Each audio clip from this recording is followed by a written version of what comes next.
اور ان سے کہا کہ آپ نے خالد بن ولید کو تو سپہ سالار اور سردار منتخب کیا ہے، لیکن وہ وہاں جا کر مسلمانوں کو مار رہا ہے، اور پورا قصہ سنایا۔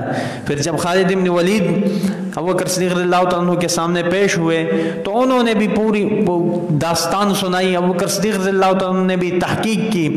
اس کے بعد چونکہ حضرت ابو قتادہ کا مطالبہ تھا کہ اس کو معزول کر دو، لیکن ابوبکر صدیق رضی اللہ تعالیٰ عنہ نے پوری تحقیق کرنے کے بعد اس کو اپنے منصب پر برقرار رکھا، اور اس کو ایک زیادہ سے زیادہ ایک اجتہادی غلطی اور اجتہادی لغزش کا نام دیا، جس سے کسی کو منصب سے نہیں اتارا جا سکتا، اور اس کو اجتہادی غلطی قرار دی، اور اس کو اپنے منصب پر برقرار رکھا خالد بن ولید کو، کیونکہ وہ جنگجو تھے، بہادر تھے، اور عظیم الشان لیڈر سپاہی تھے، اور بہترین جرنیل تھے اسلام کے، حکمت عملیوں کو سمجھنے والے تھے، جنگ کیسی جیتی جاتی ہے، کیسے لڑی جاتی ہے، یہ سارے گر اس کو معلوم تھے، اس لیے اس کو اپنے منصب پر برقرار رکھا ابوبکر صدیق رضی اللہ عنہ نے۔ بہرحال یہ تو خود کی باتیں تھیں، اپنی باتیں تھیں، اختلافی اور اجتہادی لغزش کی وجہ سے ان باتوں نے جنم لیا تھا، باقی صحابہ کرام کی آپس کی کوئی اختلاف نہیں ہے۔ بہرحال اس کا تو خاتمہ ہو گیا۔ اب آخری نام جو میرے پاس بچ گیا وہ ہے مسیلمہ کذاب کا، اس نے بھی نبوت کا دعویٰ کیا تھا۔ مختصر خلاصہ بتانا چاہتا ہوں، وقت کی کمی ہے۔ فتح مکہ کے بعد جب وفود کا سلسلہ شروع ہوا، مدینہ منورہ کی طرف لوگ وفود کی شکل میں آتے گئے اور اسلام قبول کرتے گئے۔ ان وفود میں یہ مسیلمہ کذاب بھی آیا تھا،